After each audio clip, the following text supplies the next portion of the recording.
ఇప్పటికే రోజు రోజుకు దిగుతూ వస్తున్న బంగారం ధరలు మరింత దిగజారే అవకాశం ఉన్నట్లు నిపుణులు భావిస్తున్నారు.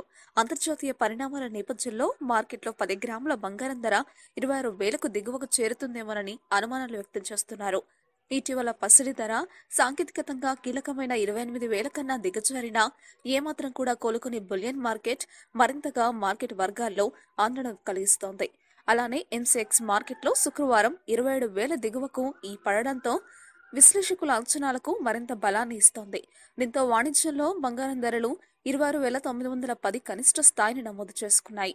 అయితే అంతర్జాతీయ మార్కెట్లో ప్రస్తుతం పసిడి ధరల పతనానికి కొద్దిగా బ్రేక్ పడింది.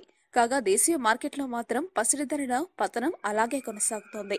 దీనితో మార్కెట్లో బంగారం ధర మరో ₹50 తగ్గింది. ప్రస్తుతం 10 గ్రాముల బంగారం ధర ₹27,800 ఉండగా, మరోవైపు వెండి ధర కిలో ₹38,810గా ఉంది. అంతర్జాతీయ మార్కెట్లో నెలకొన్న పరిస్థితులు భారత్లో బంగారం ధరలు పడిపోవడానికి కారణమవుతున్నాయని నిపుణులు భావిస్తున్నారు. అలానే దేశంలో రీటైల్ డిమాండ్ క్షీణించడం, పెద్ద నోట్ల రద్దు కూడా పసిడి ధరలో పడిపోవడానికి కారణమవుతున్నాయని చెప్తున్నారు. మా వీడియోస్ మీకు నచ్చినట్లయితే లైక్, షేర్, సబ్స్క్రైబ్ చేయండి.